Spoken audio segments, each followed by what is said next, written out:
Hey, welcome back. Steve AZ711 here. Well, this is the roof vent kit that I'm going to use to install the vent to the bathroom fan using this 5-inch saw blade. Now, the kit comes with everything that you need to attach it, except I would get a couple extra cable ties. Those seem to be a little short, plus you could use a couple more. And that's believe it or not, an 8-foot 3-inch vent hose. This is a foam spacer in case you're using 4-inch vent hose.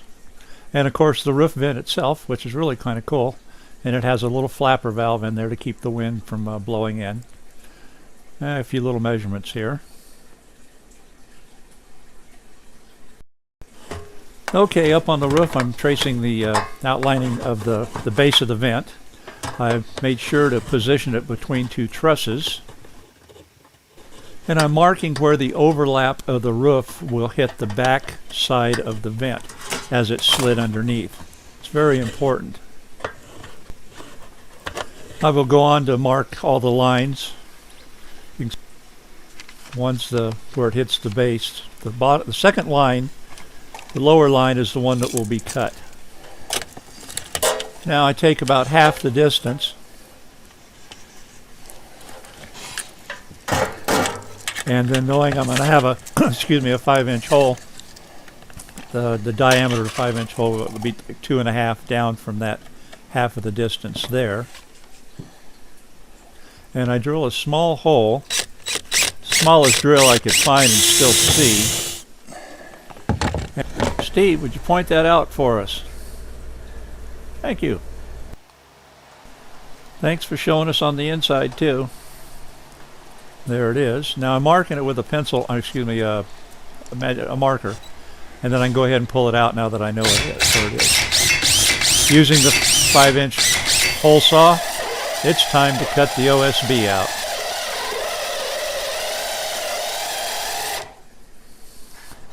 Had the fan on and blew all the dust in my face.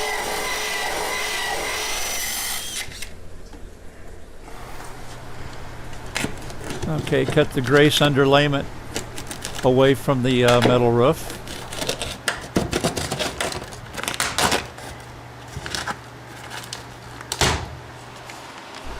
This is the Malco corrugated roof cutting tool. Malco makes a few different models. This one's for metal roofing. I really love this tool. It is a nice tool. A little expensive, but it's a good tool. Back up on the roof, I'm getting a starter hole going.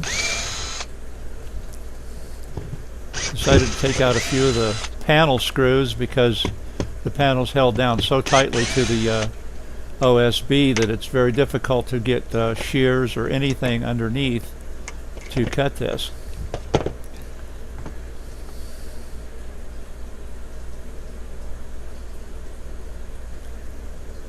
Here I'm outlining my lines with the marker so they're easier to see than the lead pencil, and sort of like cut a little triangle lines, make little triangle lines here. When you cut them, you can bend them back over the ends of the ridges there. You'll see in the footage coming up. Okay, this is the line that will be cut. The other line above it is the end of the roof vent. I really love these shears. They make a difficult job so much easier. Now, I probably would have been here all day with a pair of shears.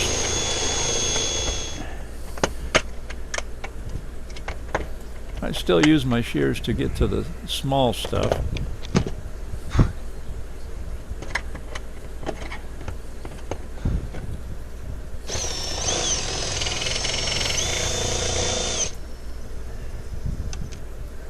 That was the washer from one of the screws.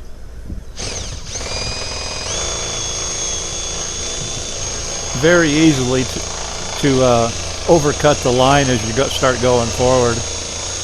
And I did go past the end of my line a little bit as well. I didn't really want to, but I did.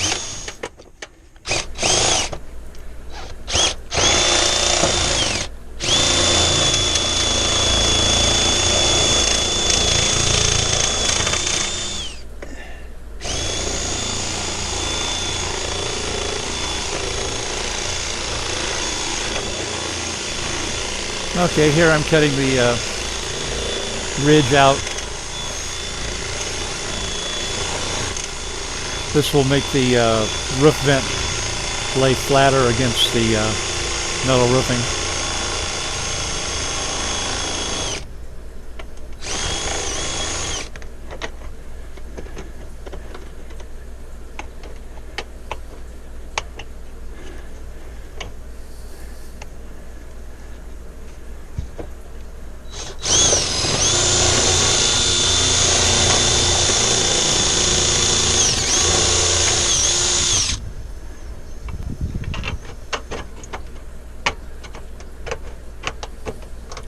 Time to cut the circle out now.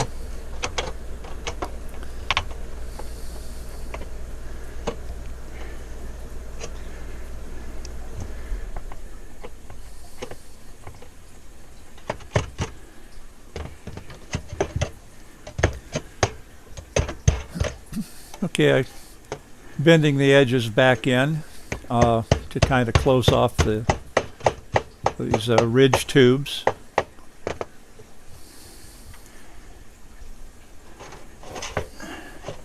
I'll do a measurement here in a minute.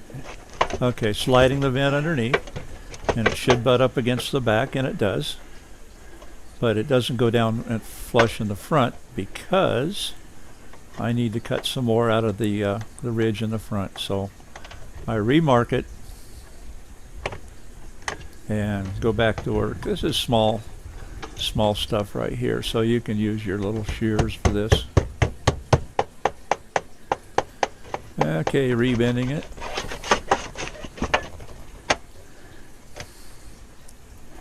Repositioning it, checking for fit. Looks good. Taking it out again. And let's see, yeah, time for some caulking.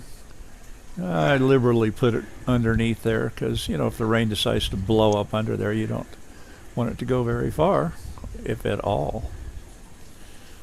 You want to make sure you put a liberal amount of caulking in the side the ridges as well, and then a bead across the back here helps to fill up some of the gap into the vent into the roof.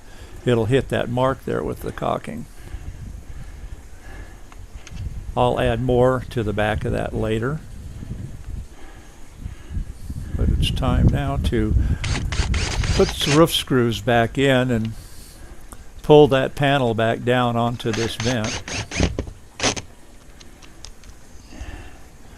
It was 90-some degrees outside here today, and sweat was just rolling off me. It was typical working on a roof in the summertime, and I really couldn't wait to get down out of this heat and the humidity.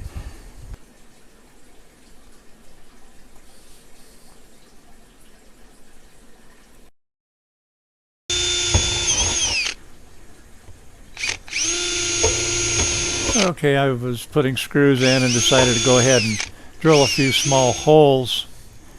It makes them go in a lot easier than having to push them in by hand, even though they are self-threading, self-tapping. It's easier to drill a couple tiny holes and lines and then put them in. They don't slide all over on you. Okay, now I'm getting the ones on the top there. It catches the flange underneath. A little caulking on those. Don't really need it. They have rubber washers. Then I kind of went crazy with the caulking here. I don't know why I did this. I had a lot of caulking, and I guess I wanted to get rid of it. I put a lot more behind that box right there. Okay.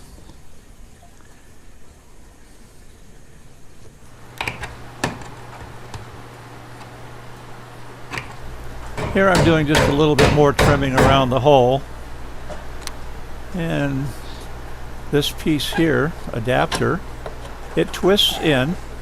I found that it actually twists in better going counterclockwise than clockwise. And then I grabbed the hose. Whoops, it went away from me. Well, anyway, I got it, and I duct taped it first, and then cable tied it. Thanks for watching. Thanks for subscribing. Till the next video. Bye for now.